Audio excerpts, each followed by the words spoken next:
Au palais de Koulouba, en République du Mali, le Premier ministre Rim Talba Jean-Emmanuel Ouedraogo dit être venu transmettre les fraternelles salutations du chef de l'État burkinabé, le capitaine Ibrahim Traoré, à son homologue du Mali, le général d'armée Assimi Goïta.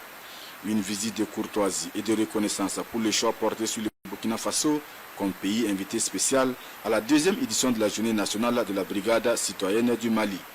Un tête-à-tête qui se veut également une occasion de passer en revue plusieurs sujets communs. Nous avons eu l'opportunité, au-delà de cet anniversaire de la brigade citoyenne, de pouvoir nous retrouver pour échanger sur des sujets d'intérêt du moment, faire un tour d'horizon des grands défis,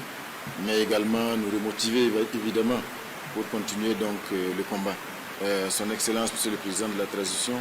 nous a engagés à garder toujours à l'esprit le bien-être des populations, avec bien sûr en bonne place cette jeunesse qui est le fer de lance du combat qui est mené aujourd'hui au sein de l'espace confédéré afin de nous affranchir d'un certain nombre de dominations, d'assumer le destin du Sahel dans son ensemble et surtout d'ouvrir des perspectives heureuses pour les populations basées sur évidemment l'exploitation des richesses du Sahel pour les peuples du Sahel et mettre fin donc à cette exploitation et à ces injustices que les peuples du Sahel ont vécu jusqu'aujourd'hui. Le combat pour l'indépendance totale et la souveraineté des pays de la Confédération des États du Sahel est une lutte de longue haleine qui commande une synergie d'action entre les trois pays. Et le président, en exercice des chefs d'État de la Confédération des États du Sahel, d'appeler les chefs de gouvernement à la vigilance face au bouleversement de l'heure. Son Excellence, Monsieur le Président de la Transition, nous a rappelé que le combat continue. Nous devons donc rester pleinement optimistes, mais également extrêmement vigilants face aux grands défis du moment,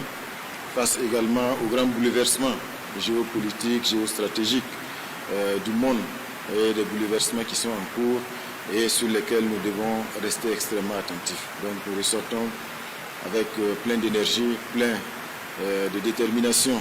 mon frère Maïga et moi, qui nous sommes vus donc confier les missions de coordination de l'action gouvernementale, évidemment avec également notre frère, le Premier ministre Zéne du Niger. Une vision claire et pragmatique qui inspire davantage, selon Rim Talba Jean-Emmanuel Ouedraogo. Il s'engage aux côtés de ses pairs du Mali et du Niger à bâtir ensemble un espace AES plus fort et plus dynamique, résolument tourné vers l'avenir.